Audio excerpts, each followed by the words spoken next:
to Cedarwood Luxury Radio, Nigeria's first real estate radio.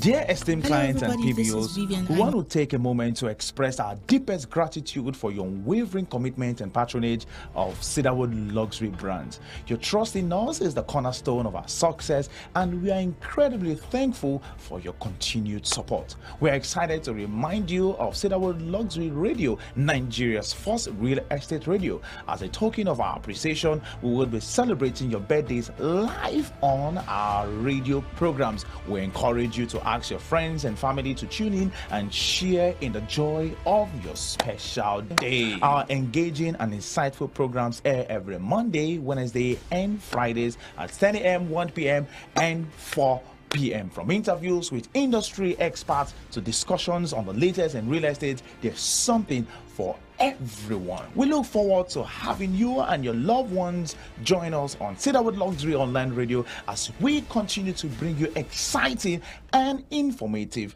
content. Thank you once again for being a vital part of our Cedarwood Luxury family. My name is David, Programs and Broadcast Coordinator for Cedarwood Luxury Online Radio.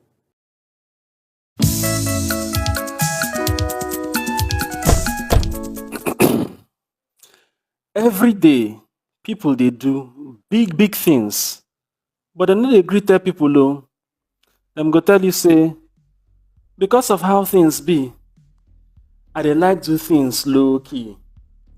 Oya, see wetin happen between money making machine and him friend Edu Brazil.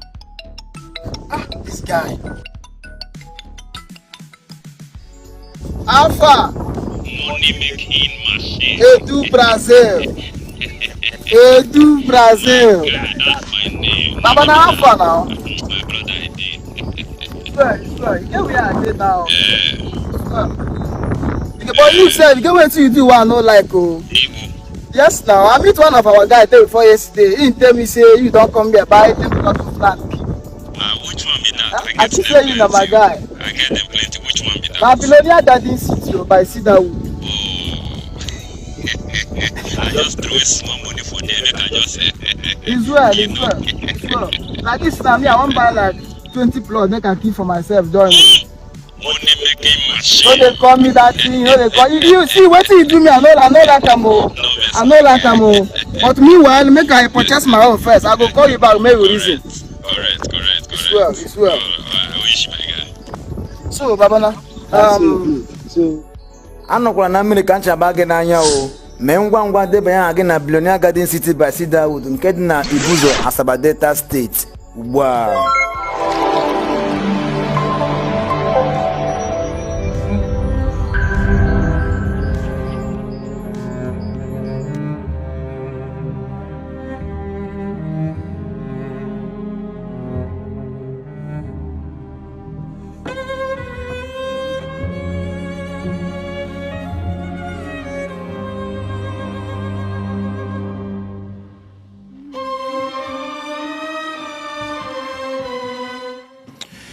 All right, beautiful morning, Lagos, Nigeria. Welcome to a beautiful Wednesday morning, the Morning Delight Show, 3 minutes past the hour of 10. How are you all doing? Trust you had a wonderful night rest and hope your Wednesday morning is going fine as planned. As a matter of fact, it's a good day. It's a beautiful day. I don't know about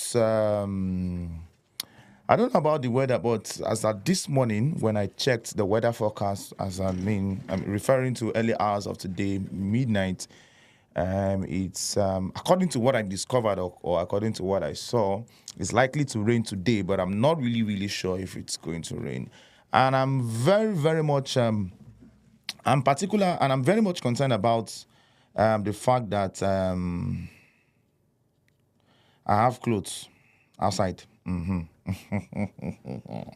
So most of the times when I'm talking about the rain, whether I'm concerned about whether it is going to rain or not. When I'm very, very concerned about whether it is going to rain or not.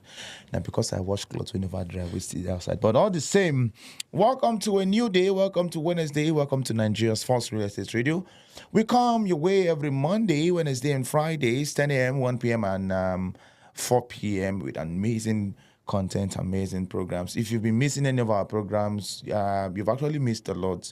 And what I'm going to do one of these days, what I tend to do one day, I'm going to take out time. I'm going to take out time. Yeah, I want to take out time to just go over some of the programs we've had over time and bring back some of those conversations, especially the deep ones, the very, very, very, very deep ones. Yeah, we've been having quite a number of deep conversations across our programs, but some of these conversations are way, way, way deeper. So I'm going to do a comeback of some of the conversations we've had in time past, and I'm also planning something in my head.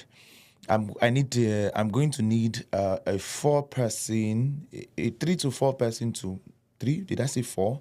Yeah, about 2 to 3 persons to join in this conversation.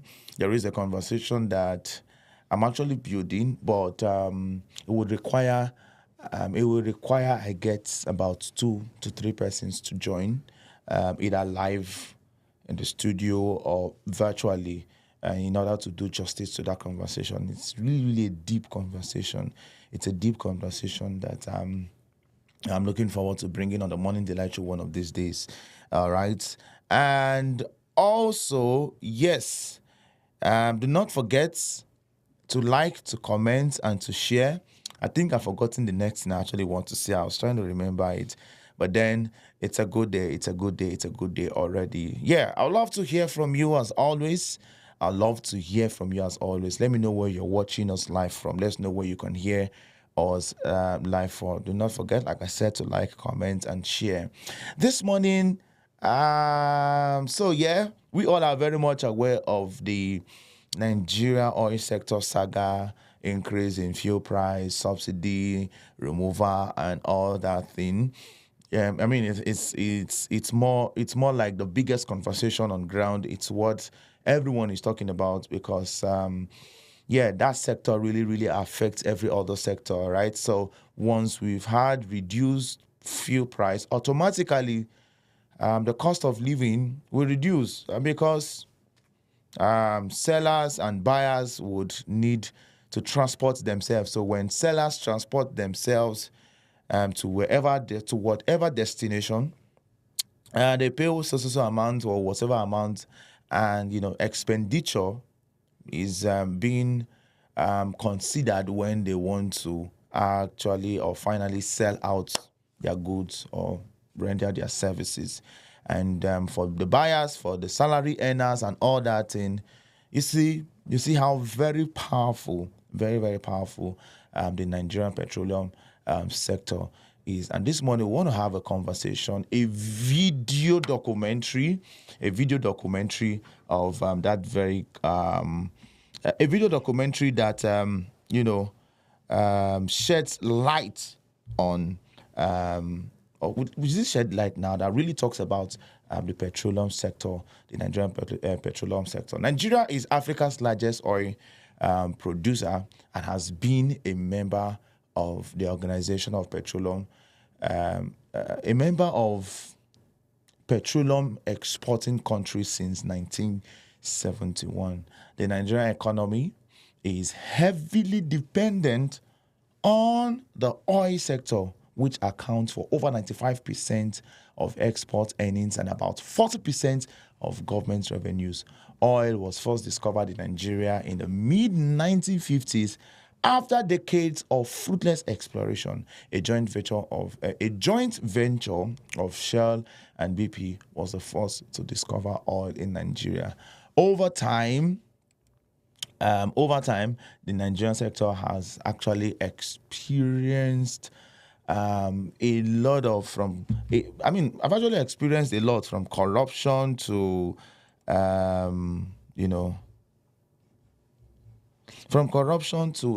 some level of inconsistency and all that. Before we take our video this morning, I want to quickly use this opportunity to invite every one of you under the sound of my voice for a program that is coming up this Friday. I'm going to be a guest. I'll be ministering, in songs in this very program. So daily spiritual tonic outreach, House of Praise. We'll be hosting a concert this Friday. Not this Friday, October 18th. What's the date? What's this Friday, yeah? Oh, yeah, this Friday, October 18th, all right? So, yes, a new name is the very name of this very one, all right?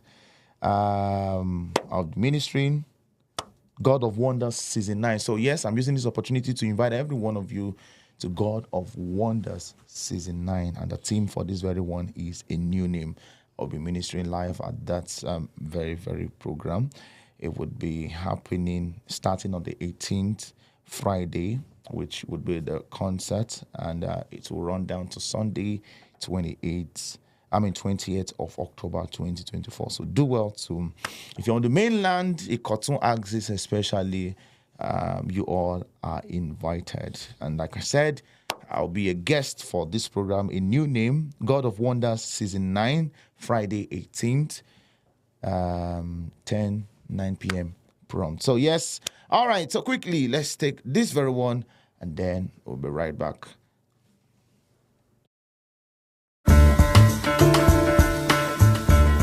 Why Nigeria can't refine its own oil is a question that's been asked for generations.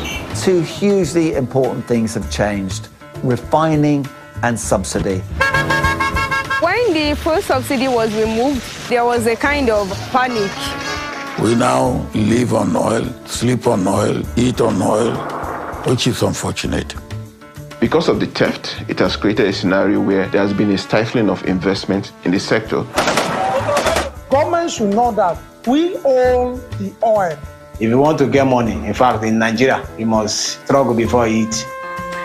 Our tech is just beginning to pick up. Over the next few years, it will become a very, very diverse economy. How much do you have to hustle? You have to hustle hard.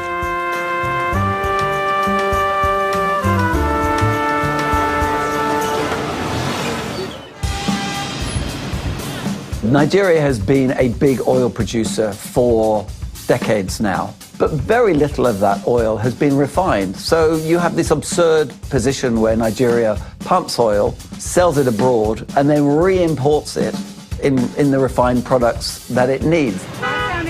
The idea in theory is that if you have a refinery that operates locally, you would be able to pay in the local naira currency and reduce quite a substantial amount of your dollar exposure. Regular supply of refined product will definitely go a long way to help our economy. Now we have epileptic supply, queues at petrol stations, many petrol stations running dry. Given its basic potential to produce roughly 2 million barrels of oil a day, then the first move up the value-added chain ought to be through refining oil products. Oil was recently discovered in the East.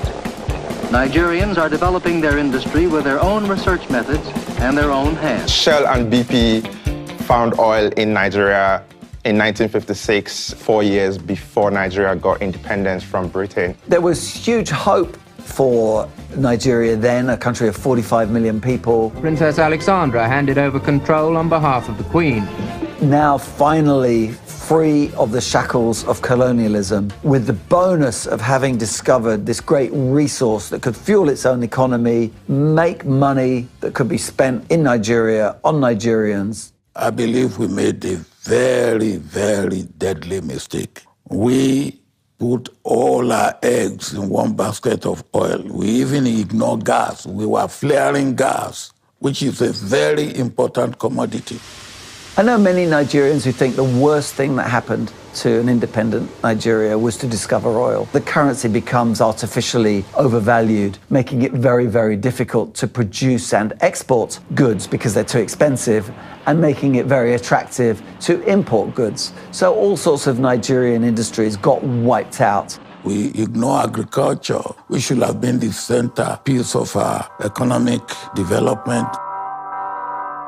The government owns 4 refineries, but despite billions of dollars in investment over the years, they've just never been able to refine petroleum products.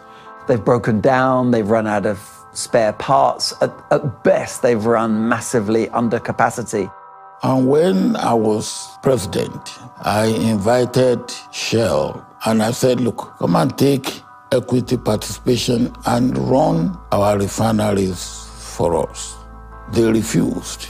They said our refineries have not been well maintained. We have brought amateurs rather than bring professionals. He said there's too much corruption with the way our refinery is run and maintained, and they didn't want to get involved in such a mess. For years and years and years, there have been pledges that the refineries will be fixed. How many times have they told us that, and at what price? Those problems, as far as government refineries are concerned, have never gone. They have even increased. So if you have a problem like that, and that problem is not removed, then you aren't going anywhere. Our huge investment of over $18.5 billion in this industry has been prompted by our desire to support and contribute to the federal government's sustained efforts to transform our economy and properly position our country as a leading nation in Africa.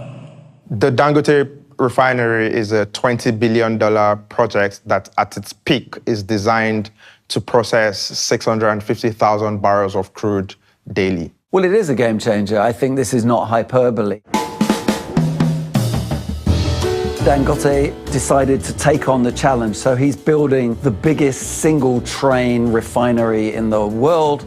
This was a project that was happening in the swamplands, so they had to build their own ports to receive manufacturing equipment. There weren't enough trucks in Nigeria to truck all the equipment, so he had to build his own trucking factory. With the power shortages in Nigeria, obviously they couldn't rely on the national grid, so they had to build their own power plant from the ground up. In Africa, there's no infrastructure, so when we were looking for cranes, we couldn't get cranes to even hire.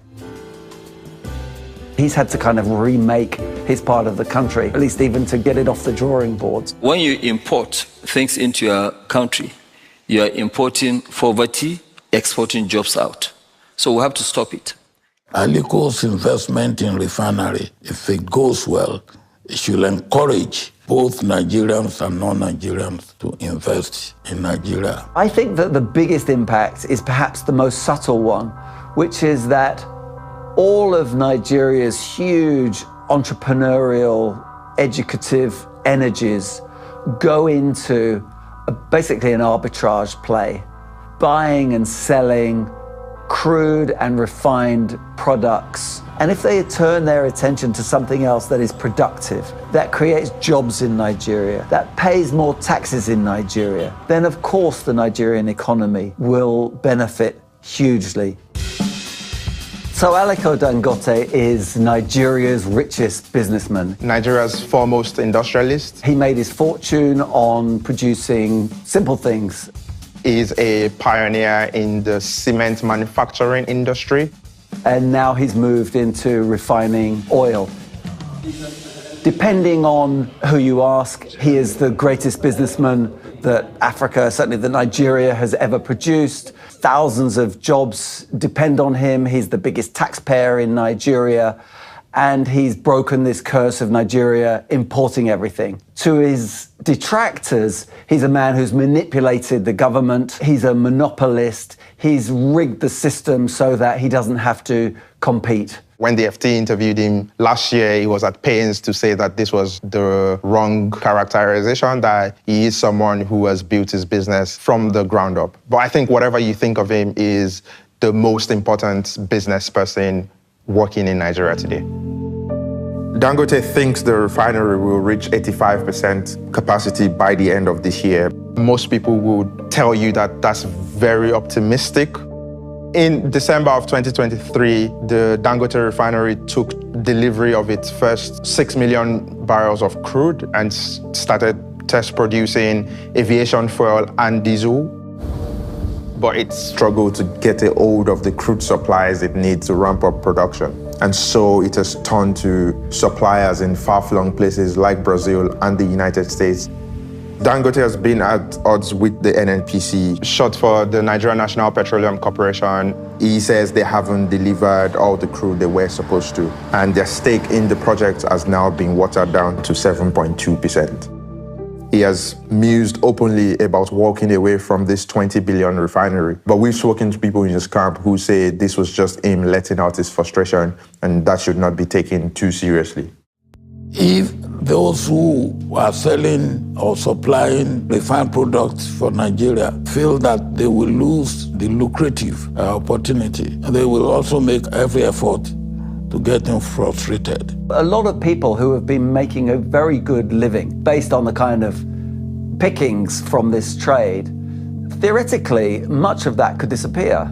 So clearly there's going to be a whole class of people who do not want this to succeed. You expect them to fight through non-supply of crude, non-purchase of the product, but I think it's all temporary. We'll get there. I knew that there would be a fight, but I didn't know that, the mafia in oil, they are stronger than mafia in drugs.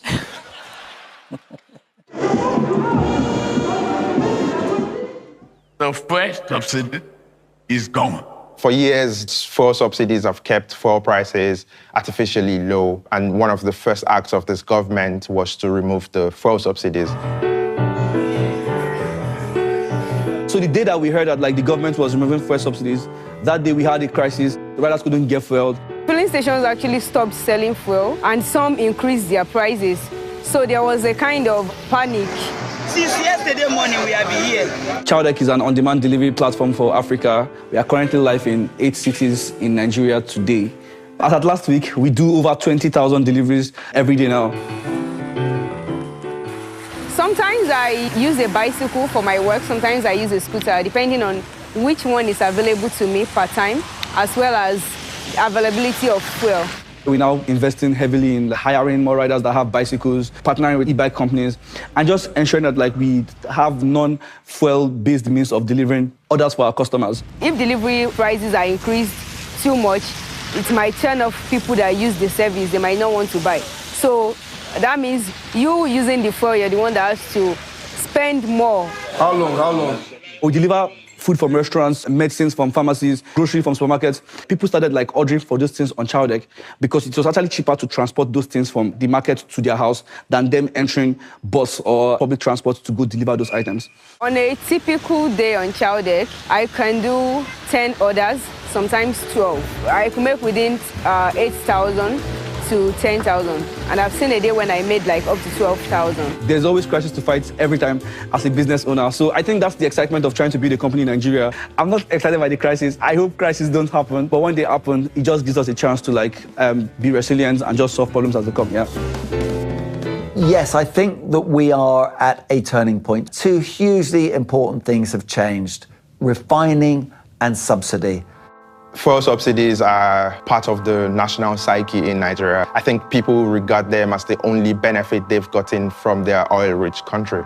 But this is also a very expensive policy because it means that as the oil price goes up internationally, the amount that you have to subsidize petrol also goes up. The NNPC is a state-owned corporation, although 2 years ago they said they are now a private limited corporation. If you want to do an offshore deal, you need to do business with NNPC. If you want to do an onshore deal, you need to do business with NNPC. The NNPC is the state agency responsible for paying the fuel subsidies. And that means that oftentimes they don't have enough money left to pay back into the government account. They've had this absurd situation that as the oil price spiked, NNPC was literally handing over zero to the Treasury. Obviously, there's very little money left for revamping its own pipelines or its own infrastructure, which contributes to the inability of the country to meet its OPEC target, but also in terms of little money left to invest in trying to revamp the refineries as well.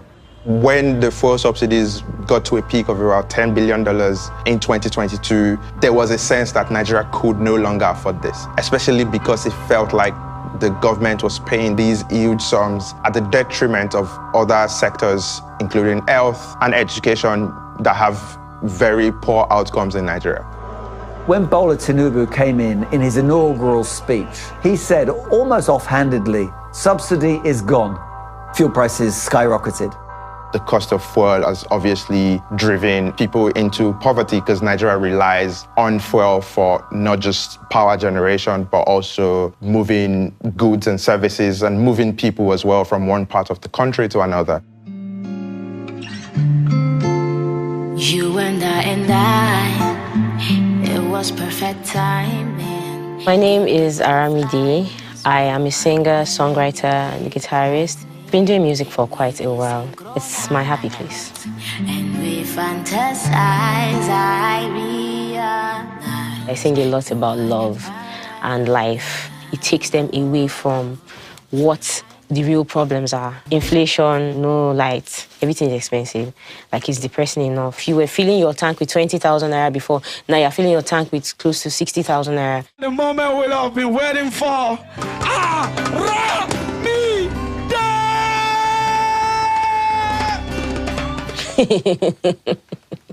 How much do you have to hustle? You have to hustle hard. So I think that most people, before they decide to come for an event, they try to prioritize. They're like, okay, do I really have to be there? Video directors are charging more. Music producers are charging more. Band people are charging more. Like, everything that happens in the economy is a ripple effect. It's expensive to promote music. It's expensive to put yourself out there now. Things seem anxious and uncertain. I understand the hardship you face. I wish there were other ways, but there's not. You could argue, and I think most economists would argue, that the subsidy was hugely distortionary to the Nigerian economy, distortionary and expensive, and really needed to go. But the way it was done was really shock therapy, overnight. What hardship can it cause people? How are you going to ameliorate that? There's a lot of work that needed to be done.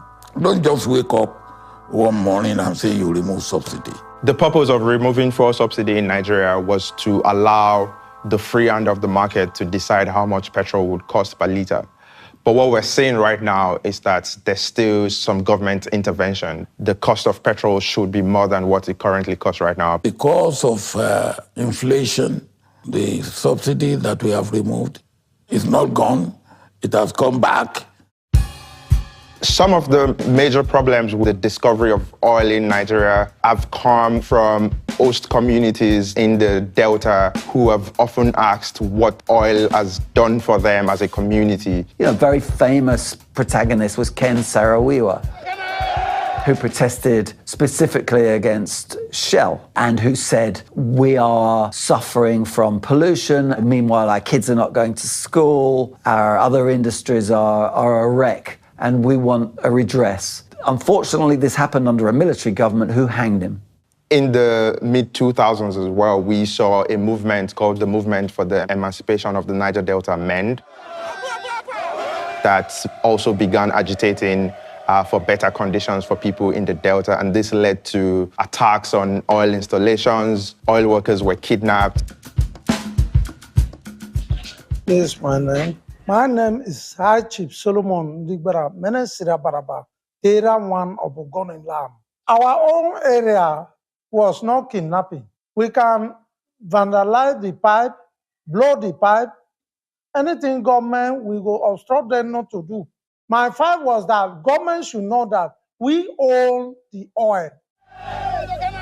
They kill one of our heroes, Ken Saro-Wiwa, and that make me to join. He said that, no, you cannot come to our place and collect oil without getting a good school, good water. He talked in peace. Nobody listened to him. The next thing they do is to kill him. My place till now, government is not able to collect our oil. The reason why we march today is that We want to let people know there's a plan to collect oil from Ogoni. Those selfish politicians, they want to stay in Abuja, decide company that will come Ogoni and take oil. And we say no. This picture you see, just when I came out from the creek. So eventually, the government of the day in 2009 reached an amnesty deal that saw a lot of fighters drop their arms in exchange for money and for the government setting up a commission to address the concerns that the agitators were bringing to the table at the time. There are leaders of that movement who are now politicians. One of them last year got a contract to help the Nigerian government prevent attacks on oil installations. Sometimes they say amnesty is working. No, some of the people that participate in the struggle never get anything. But when you tell them, let us make peace, then tomorrow they have something doing. They will continue the peace. And the type of country, Nigeria, country they can pay bribe. If they see God, they for don't bribe God. When I see that the whole things that federal government said they will do to me, they did not do anyone, I decide to open a mill where I do oil so that I can train my children and do other things. See, all here is the palm fruit. That's what I did. Nigeria politically is a complicated country anyway. You could argue that it was sort of cobbled together under British colonialism. So there's not necessarily this inbuilt sense of national unity. So if you have 9 states where the oil is concentrated, it's quite natural for those states to say, well, hang on, isn't this ours? And yet what happens in the Nigerian kind of political economy is basically the money from oil goes to the federal government, now based in Abuja, who then redistribute. Now, some of it goes preferentially back to those 9 states, but this huge dissent. My name is Fineface, Dumnamene Fineface. I work as a human rights defender and, of course, an environmental activist. Where I'm seated now, if you look behind me, you will see massive environmental pollution. The people have been denied of their traditional means of livelihood. But some time ago in this Bolo community, it was a place that you can see houses very close to the water. You can put your pot on the fire, cooking, and you come to the back of your house. You throw your net and you can catch fish to put in the same pot that is on the fire. The entire water body is now dead. And there is a need for both local and international attention to be drawn to this so that this place can be cleaned up and the people can have their livelihoods restored. Multinational oil companies, they are contributing to environmental pollution in the Niger Delta. We also have the role being played by a new generation of polluters, the artisanal crude oil refiners. It's a very big process that employs more people than some state governments in Nigeria. They vandalize the pipelines and they get the crude oil. And the youths here don't believe that they steal the crude oil. They believe that they collect the crude oil because they said it is their God-given resources that is under their soil in their land. At least the survival of human being first before environment.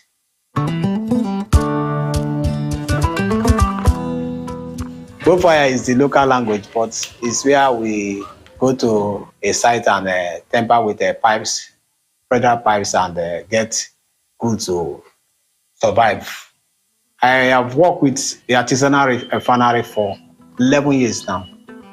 I have more than 60 workers, more than 6, 7 camp. I have people that cooks for them at the camp. Altogether, I have about 8 speedboat drivers. When the product arrives, some cook the product at night. Those ones, they boil it special. Then I have also the section that sells.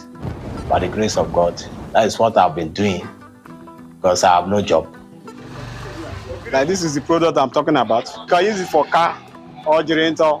This is about 3,000 naira, $2. To tell you the truth, sir, it's dangerous, but if you want to get money, in fact, in Nigeria, you must struggle before you eat. I've had incident like 2 or 3 times. Fire incident. 4 people killed, some got injury. Even when they died, people are still rushing to work. Where there is money, there is always danger. Majority of community people support what they are doing because it makes them to have DPK, which is kerosene. the Nigerian government is unable to produce the kerosene from any of its refineries. As a community member, can you show me a artisanal refiner in this community? They will tell you there's nobody that exists in the community. That is because they are benefiting from their activities and is contributing to the development of local economy. And these sites are also owned, allegedly, in partnership and collaboration with politicians, in partnership and collaboration with security operatives that operate in the Niger Delta. They all share according to their investment into the process. So it is an organized crime process. For years now, Nigeria has not been able to meet its OPEC quota. A lot of it is because that oil is stolen. And you cannot talk of boosting the economy when you are turning a blind eye at the issue of security. Even if I stop, you don't talk about the rest behind me. It is from me they are feeding. Even as a boss, I've been arrested once. My workers, they do arrest them several times, but I know how to bring them out. At least through negotiation, they will come out and the work will keep on going on. Illegal refineries are not a victimless crime. They contribute to existing environmental damages. There's a problem of black soot, which means that the air quality in Port Harcourt is not very good. You can, feel the soot literally on your hands. Yeah, definitely. The work we are doing is dangerous. I have been attacked 6 times just last year. And about 9 boys came out of the bush and started shooting at me. In reverse gear. We have to continue from where our forebearers stopped. Like Ken Sarwinwa is from my area. So no matter the threat we face, we'll continue to speak for us to have a better environment that supports the life of the people. There are huge problems, reputational, logistical, criminal, and regulatory around these onshore wells. As the big oil majors pull out, local companies who either believe that they can or indeed are more able to negotiate some of these problems are moving in. Empowering Africa. My name is Osa Igeho. I'm the Chief Executive Officer of Hares Energies Limited, the operator of OilMed 17. We operate about 5% of Nigeria's oil production and roughly about another 5% of Nigeria's gas production into the domestic market. Whilst we hear the global narrative of energy transition, which talks about moving from predominantly one source of energy to another source of energy, in Nigeria there is a big transition also going on. Not about energy sources, but particularly on onshore, with IOCs, international oil companies, leaving and being replaced by indigenous oil companies. It is posited that by the end of the decade, most of the international oil companies would no longer be active onshore and they will now be indigenous oil companies. We're at 5,000. We need to go to 7,000. We need a few things. So Afri-capitalism positions private sector in the lead of making investments to improve lives. Let's go for it. Making substantial prosperity and at the same time creating social wealth.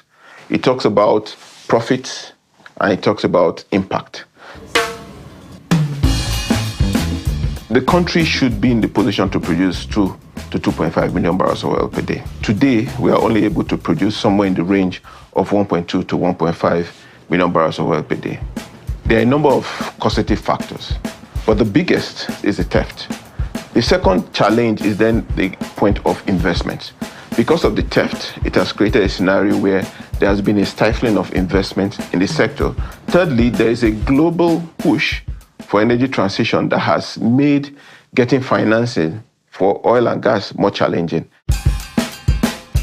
We took over operational control from the previous operator in July of 2021. We essentially doubled our oil production in 100 days from 27,000 barrels to 52,000 barrels of oil per day. But we noticed very quickly that whilst we were trying to ramp up production, what was getting to the terminal was declining. In December of 2021, we only got 3% of our production at the terminal. Today, we now get an average of 85% of our production. So lots of appreciation to the government for the steps and very decisive steps they have taken and sustained to secure the pipeline. Nigeria is usually the biggest producer in Africa, produces anywhere from between 1.3 to 1.5 million barrels of oil a day. It's a member of the OPEC Plus cartel, and it's one of the top 15 producers of oil globally. The easiest thing for the government to do is really cream off oil wealth, and that is what it's relied on for decades.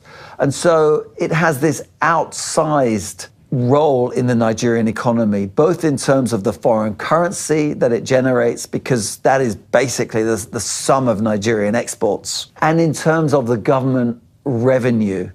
Oil is really king. The Nigerian government doesn't collect that much tax. That means that the government focuses a lot of its energy on making sure that the oil keeps flowing and the oil keeps pumping. In terms of GDP, it's not as big as people imagine. There's lots of other stuff going on in Nigeria. It has a very big banking industry, insurance, there's a lot of entrepreneurs, it has a big tech industry. The question that a vast majority of Nigerians ask themselves is, has the oil wealth been used for the greater good of all of Nigerians? And I think the overwhelming answer would be no. The oil wealth has not trickled down to the most vulnerable in Nigerian society. Our youth are restive, and they are restive because they had no skill, they have no empowerment, they have no employment. We are all sitting on a keg of gunpowder. And my prayer is that we will do the right thing before it's too late. Oil has been a blessing to Nigeria. It could have been more of a blessing, yes, and it can be a bigger blessing for the future. Our people, our diversity, our dynamism, our resilience, our capacity to confront challenges and surmount them. Personally, I feel that oil has been more of a curse than a blessing. You have a natural resource that takes over the national psyche so much that it's kind of led to a lack of imagination. 2 million barrels of oil is not enough to make 200 million people rich. So what you get is you get a scramble. There must be investor confidence created. You have to go from transactional economy to transformational economy.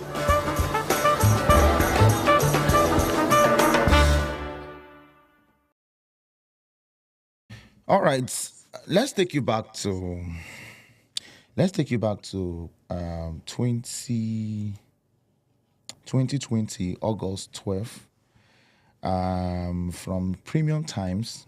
This very one here says, experts proffer solutions to Nigeria's oil industry challenges. Now, you heard the last words from the documentary that the natural resources or the oil, whatever that Nigeria has is enough.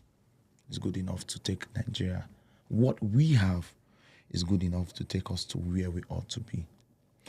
And now you've heard everything that has been said. I don't want to go back over. I don't want to go over it again. Now, this is it. Experts. Okay, a very headline from Premium Times, August 21, 2020. Experts proffer solutions to Nigeria's oil industry challenges. Now it says, leading economy and energy policy experts have called for the need to deepen private sector participation as a means of addressing some of the challenges bedeviling the Nigerian oil gas sector.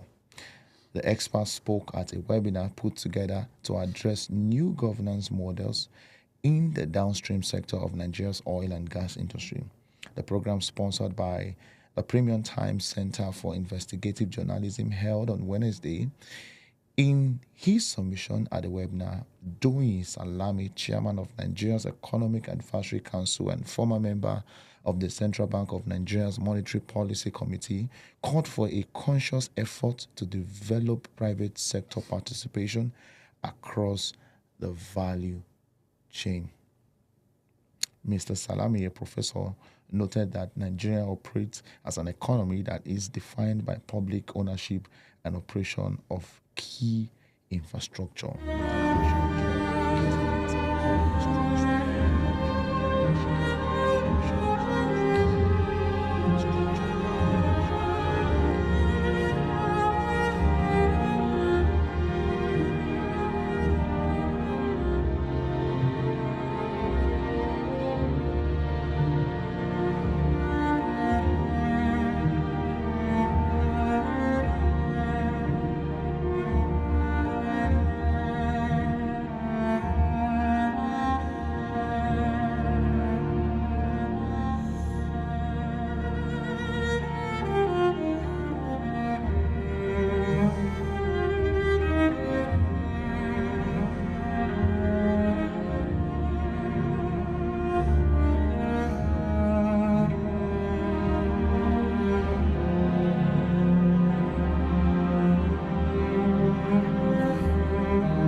All right, pardon me right there. I just had to quickly make some adjustments since it is not working. I don't have time to wait. All right, so yes, it says here that Mr. Salami, a professor, noted that Nigeria operates an economy that is defined by public ownership and operation of key infrastructure. We have spent too much time being dependent on the government, Mr. Salami said, adding that Nigeria must improve on the role of the private sector across the entire value chain. Speaking on fundamental issues necessary to drive reforms within the sector, Mr. Salami said there must be focus on efficient access to and use of resources. On that particular issue, the role of private capital is very important, he explained. The economics provided historical insights into the dynamics around private sector and government's ownership and operation of key infrastructure in the country, noting that early enough, as far back as the 1970s, the government had money generated through oil revenues, which placed it in charge of the provision of key infrastructure.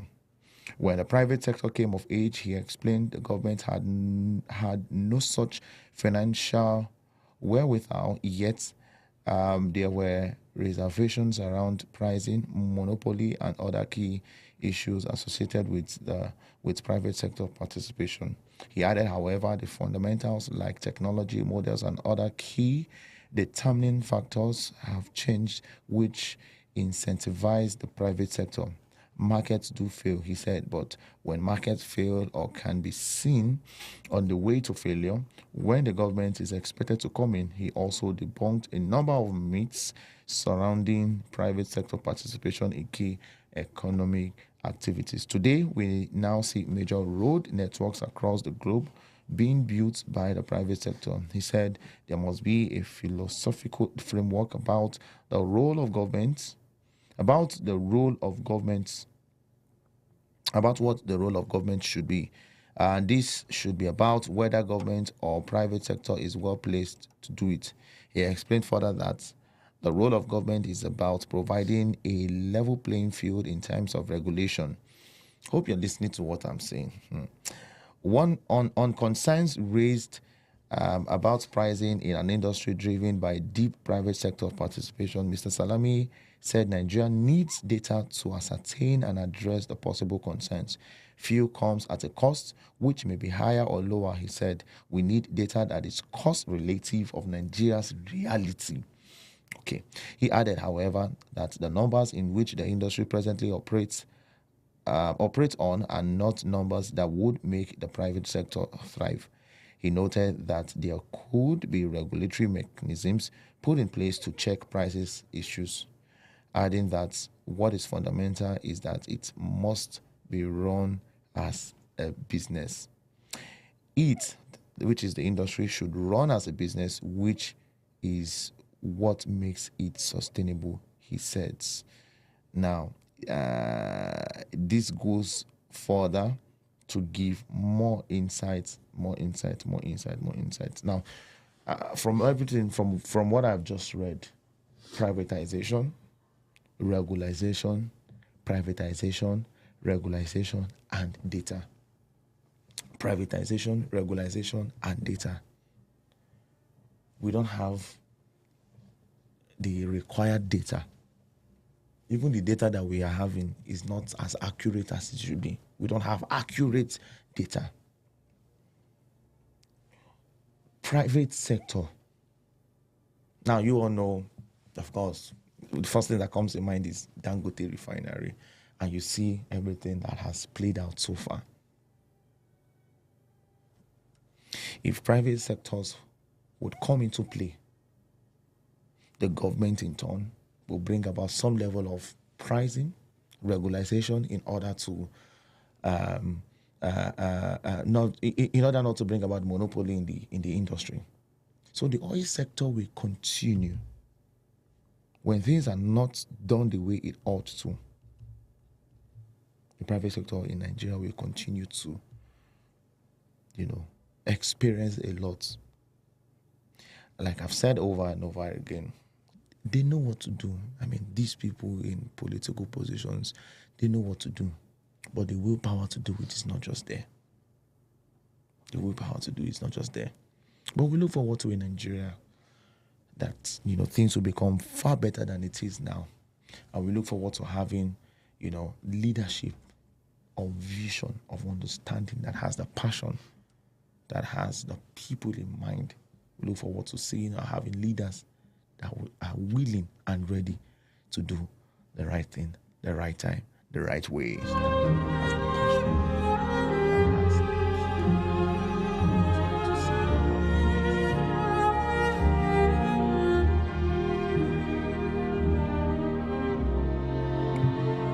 All right, this is the point. We call it a day on the Morning Delight Show.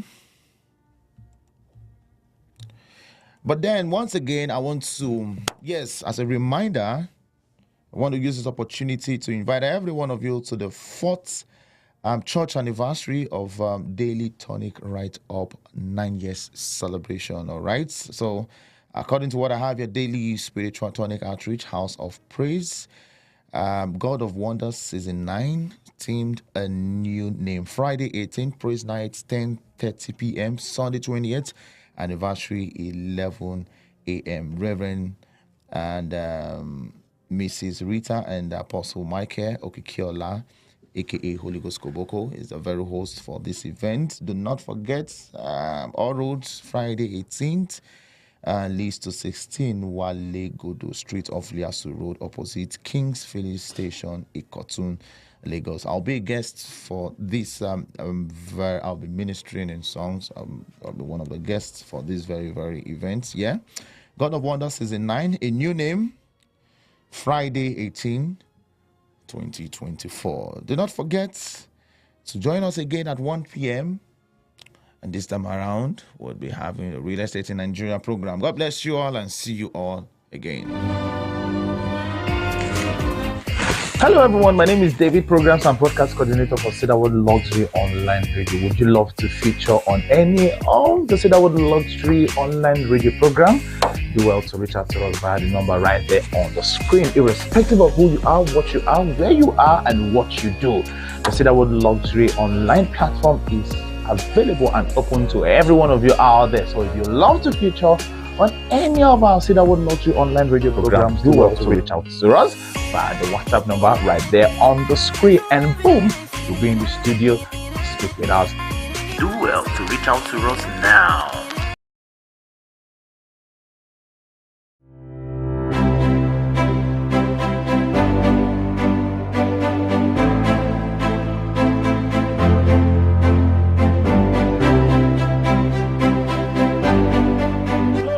Elated to welcome you to Billionaires Lakeview by Cedarwood.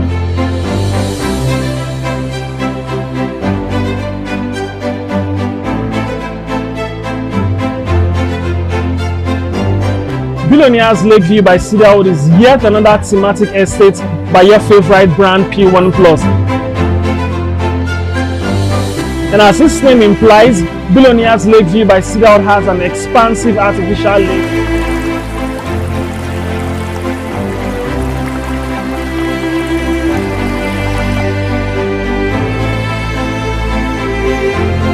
And it will interest you to know that this estate has a certificate of occupancy.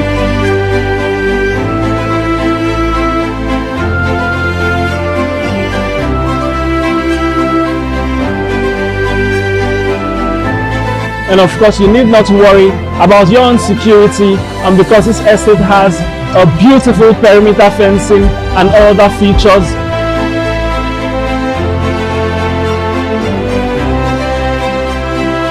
Welcome to Billionaires Lakeview by Cedarwood, where billionaires like you are actually subscribing to.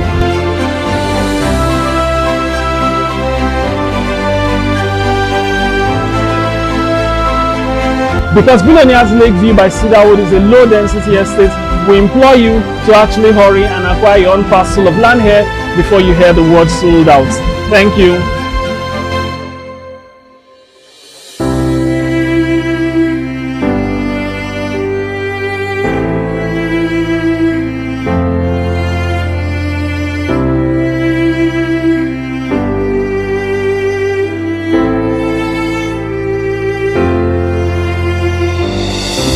Property is one of the best property we have in the city of Asaba. you can see that it comes with a certificate of occupancy. It has C of O. And if you look around, this is buy and build.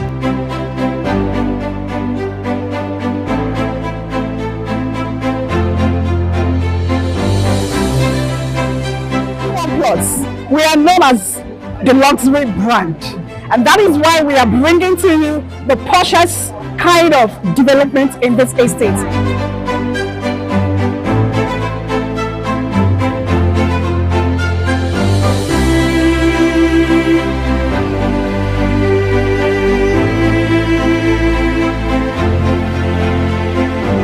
If I were an estate, I were surveillance camera. I work one lake, and if I get make an estate here where bulu of reachable lake I wear. Nime estate here, ni na what estate here you where lake.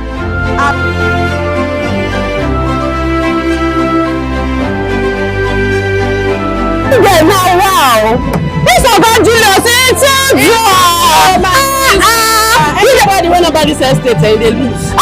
This estate will become with amazing features. Do you see underground drainage system?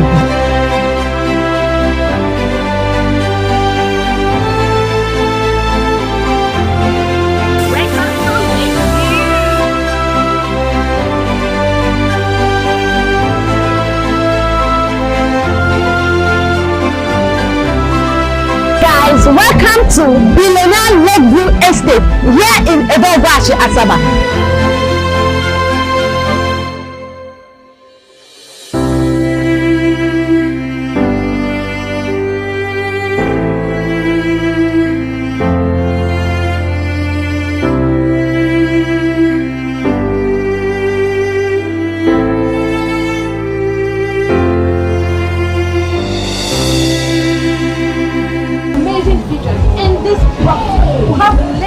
Which you'll be seeing very soon, and we have automated security.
Hello viewers, I am Ambassador Dr. Julius Oyedemi, your most astounding CEO 2023 P1 Group. The best radio to listen to is no other than the Cedarwood Luxury Radio. Thank you. Called the ED P1 Perfection Business Investments Limited, and you're listening to Cedarwood Luxury Radio. Keep it locked. God bless you.